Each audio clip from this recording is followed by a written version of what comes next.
This is a popular story with my family and most of my friends. Amanda is my brother's girlfriend. At the time of this story, she was looking for her first apartment and moving out of her parents' house. Her and my brother didn't want to move together since they'd only been dating for a few months. She opted instead to search for a roommate online. Browsing Craigslist, she found an ad titled something like, "Roommate Wanted, Females Only." This sort of thing was common since the area she was looking in was mostly young professionals. The listing was for a room in a house for about $225 a month, which was quite cheap compared to most of the other places listed. The occupant listed herself as a 23-year-old college student that wasn't comfortable with living with any males. The other roommate would have their own room and attached bathroom. So far, Amanda was into this place. However, the listing only had a single photo from outside the property. Amanda sent an email wanting to meet the occupant and tour the house. Within 30 minutes, she received an email back with all the details and time. The girl worked 8 hours and wanted Amanda to stop by at 8 p.m. When Amanda arrives, there's a handwritten note on the front door saying, "Door broken. Use back door." Walking around the house, it looks nice, but slightly unkempt. Tall grass, weeds, dusty windows, etc. Still no alarms for Amanda, though. When she knocks on the back door, an older man opens the door. At first, Amanda thinks that she has the wrong house, but the man reassures her and says that the occupant was out and that he was the landlord. The occupant asked him to meet Amanda since she was working late. He seemed pleasant and offered to show her around. Alarms start going off but aren't at red alert yet. First, the guy was clearly in his 40s, unshaven, and looked like he lived in his car. Also, only the kitchen light was on. As they walked around the house, Amanda noticed one huge red flag. No furniture. Nothing.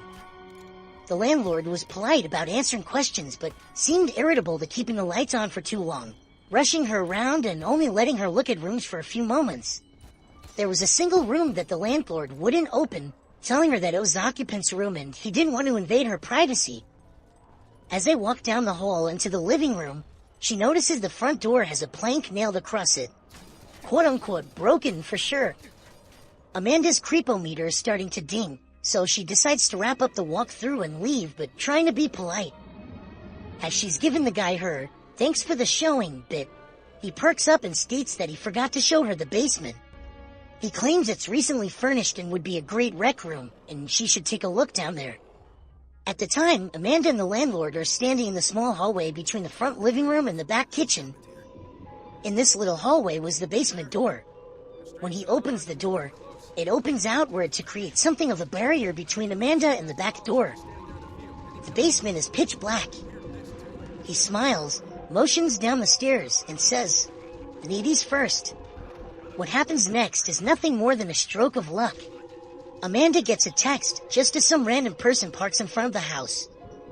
Thinking on her feet, she pretends it's a phone call and answers her phone. "Hey, yeah, are you here? I'll come out from around back and let you in. It's great, you have to see it." With a motion of confidence, she excuses herself around the landlord and walks out of the back door. She says the guy just looked at her like he was confused. Once outside, she sprinted to her car and sped like hell out of there. When Amanda got home, she told her mother and my brother everything. Cops were called. They took her statement and went to investigate. The Craigslist post had been removed. The house had been foreclosed over 6 months earlier. It was found out that the house had been foreclosed over 6 months earlier and the property had been abandoned. When the police investigated, they found that the closed room that the so-called landlord didn't want her to look in was where the man had been staying. There was a pile of old dirty blankets, rotten food, and empty gallon jugs everywhere. More creepy was he had plastered ripped-up pages from porno magazines on all the walls in the room. The really scary part of this was the basement. The man had tied a thin piece of fishing twine at about shin level across the stairs about halfway down. The basement was empty except another pile of old blankets, a broom handle wrapped in leather belts, and a small box with a few rolls of assorted tape. I was up late looking for goalie equipment on Craigslist some night in the summer.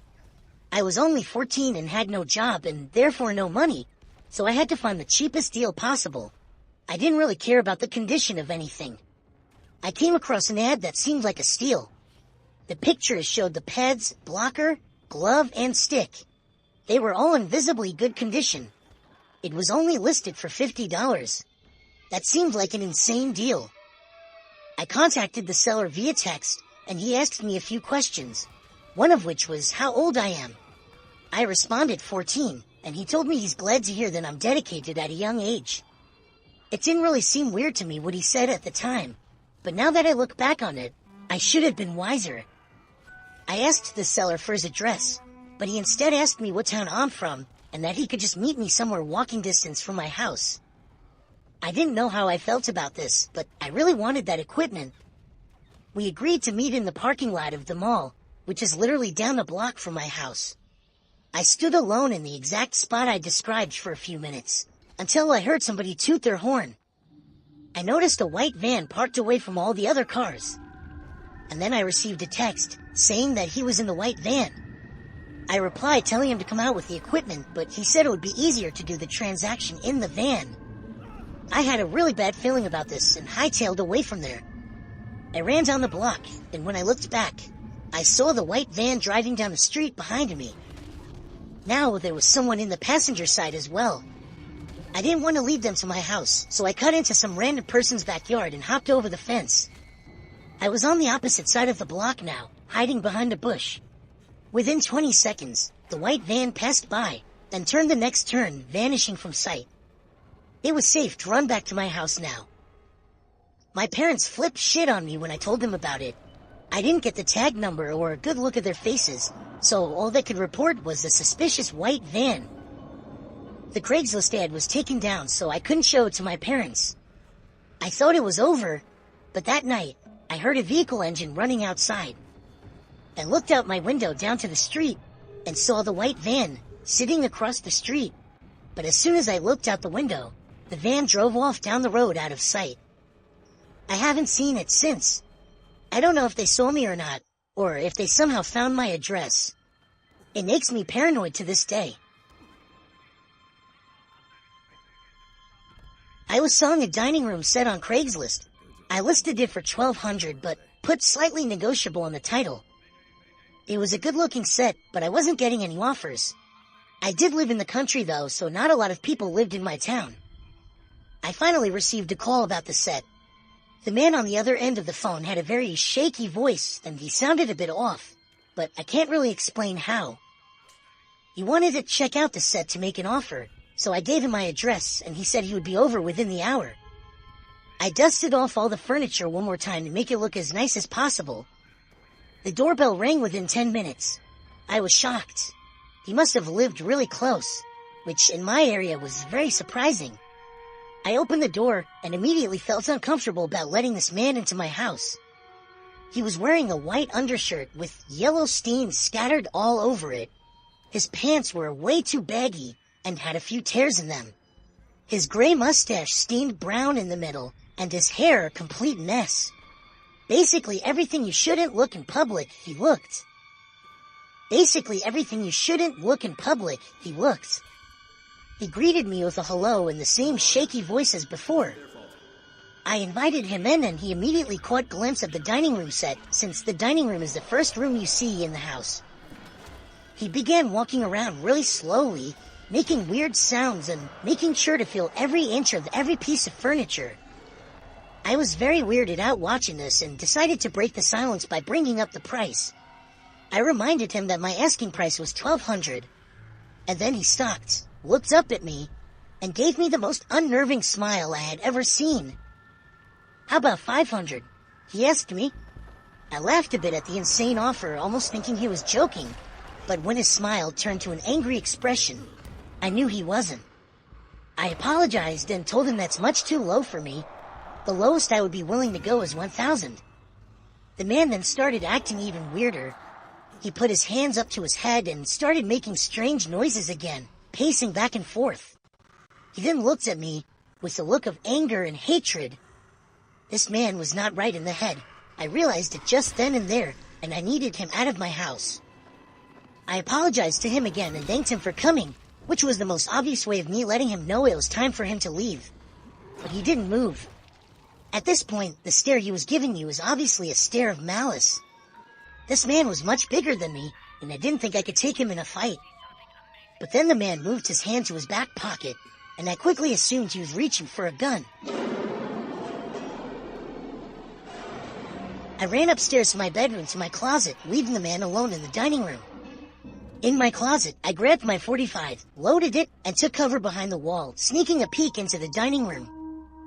The man was gone. I went back to my room and locked the door. I called the police and took cover behind my bed in the meantime.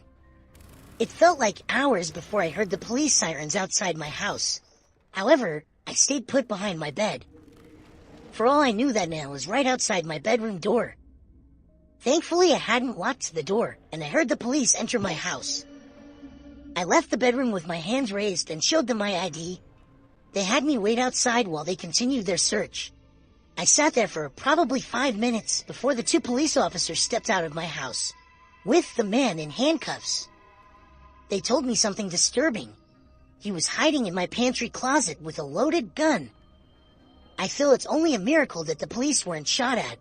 But the thing that still haunts me the most to this day was the look that man gave me through the window of the police car as it drove off. A look of malice and hatred. Like the first thing he would plan to do after getting out of jail would be to come back for me. I'm still thinking about moving. I can't deal with the constant paranoia of that man coming back.